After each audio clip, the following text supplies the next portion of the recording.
بسم اللہ الرحمن الرحیم۔ اللہ میں تھک گیا ہوں، یہ وہ جملہ ہے جو ہم میں سے اکثر رات کے اندھیروں میں، بے بسی کے عالم میں، آنکھوں میں آنسو لیے کہتے ہیں، جب ہمیں لگتا ہے کہ کوئی نہیں جو ہمارا حال سمجھے۔ جب سب دروازے بند ہو جائیں تو یاد رکھو کہ اللہ کا دروازہ ہمیشہ کھلا ہوتا ہے۔ کبھی زندگی کی پریشانیاں اتنی بڑھ جائیں کہ دل چاہتا ہے سب چھوڑ کر کہیں چھپ جائیں۔ کبھی بار بار کی ناکامیاں ہمیں توڑ دیتی ہیں، کبھی اپنوں کی بے وفائیاں دل کو ایسا زخمی کر دیتی ہیں کہ محسوس ہوتا ہے جیسے سب ختم ہو گیا ہو۔ زندگی تمہیں وہاں نہیں لاتی جہاں تمہاری ہمت ختم ہو، بلکہ وہاں لاتی ہے جہاں تمہیں اللہ کے سوا کوئی سہارا نہ ملے۔ کبھی ایسا لمحہ آتا ہے کہ جب اندر سے سب کچھ بگڑ چکا ہوتا ہے، خواب چکنا چور ہو جاتے ہیں، راستے بند ہو چکے ہوتے ہیں اور امیدیں دم توڑ چکی ہوتی ہیں۔ تب دل صرف ایک ہی سوال کرتا ہے، یا اللہ میں اتنی آزمائشوں میں کیوں ہوں؟ لیکن سنو، یہ وہ لمحہ ہے جہاں اللہ تمہیں روک کر کہتا ہے، بس تھوڑی دیر اور صبر کر، میں تیرے لیے بہت کچھ خاص کرنے والا ہوں۔ قرآن میں اللہ فرماتے ہیں، بے شک ہر مشکل کے ساتھ آسانی ہے۔ اگر تمہیں لگتا ہے کہ تمہاری دعاؤں کا جواب اللہ نہیں دے رہا، تو یقین کرو کہ وہ تمہارے لیے کچھ بہتر تیار کر رہا ہے۔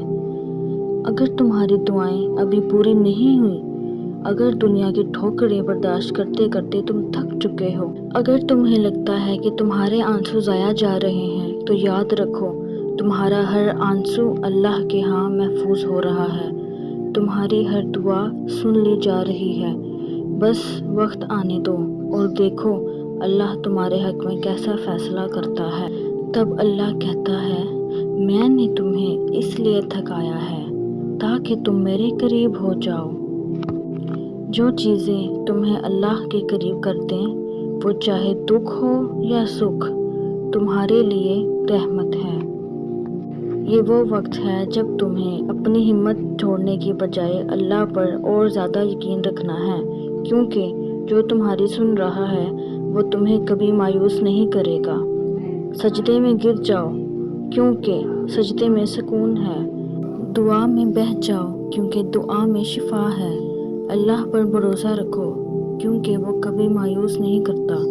زندگی کا سب سے خوبصورت لمحہ وہ ہے جب تمہارے آنسوؤں کے بدلے اللہ تمہیں خوشیوں سے نوازتا ہے، کیونکہ وہی ہے جو ٹوٹے دلوں کو جوڑتا ہے، مایوس لوگوں کو امید دیتا ہے اور رونے والوں کو ہنسانے والا ہے۔